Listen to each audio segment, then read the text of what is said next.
దీనులను పెంట కుప్ప మీద నుండి ఆయన ఏం చేయగలడు? పైకి లేవనెత్తగలడు. దేవునికి స్తోత్రం కలుగును గాక. మరి ఆ పైకి లేవనెత్తగలిగే దేవుని హస్తాల్లోనికి మనం వెళ్ళాలి. దేవునికి స్తోత్రం కలుగును గాక. ఆయన చేతుల్లో మనం పడాలి. మనం ఒక పాట వింటాం. ఏంటంటే ఆ పాట, నీ చేతిలో రొట్టెను నేను వీరువు యేసయ్యా, వీరువు యేసయ్యా,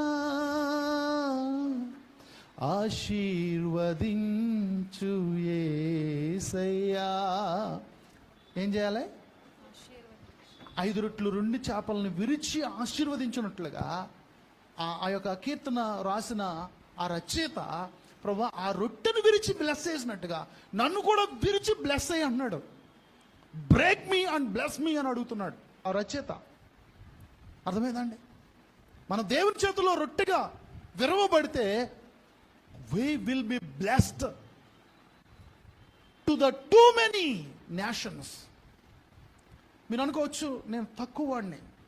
ఏం బాధపడొద్దు, దేవుడు దీవిస్తాడు. దేవుడు నిన్ను కడతాడు. యెరూషలేమును కట్టిన దేవుడు నీ జీవితాన్ని కట్టడానికి ఆయన ఇష్టపడుతున్నాడు. యెరూషలేమును కట్టిన దేవుడు నీ కుటుంబాన్ని కట్టడానికి ఆయన ఇష్టపడుతున్నాడు. నా కుటుంబం చిందరవందర అయిపోయింది అనుకుంటున్నావేమో, నా కుటుంబం మెస్ అయిపోయింది అనుకుంటున్నావేమో. మెస్ అంటే ఏంటో తెలుసా? చిందరవందరగా పడిపోయిన వస్తువుల్ని మెస్ అంటారు. క్రమంగా లేని వాటిని మెస్ అంటారు. నా జీవితం ఒక మెస్ లాగా తయారైంది అనుకుంటున్నావేమో. నో ప్రాబ్లం, ఆయన చేతుల్లో పడు. ఆయన నిన్ను కట్టడానికి ఇష్టపడుతున్నాడు.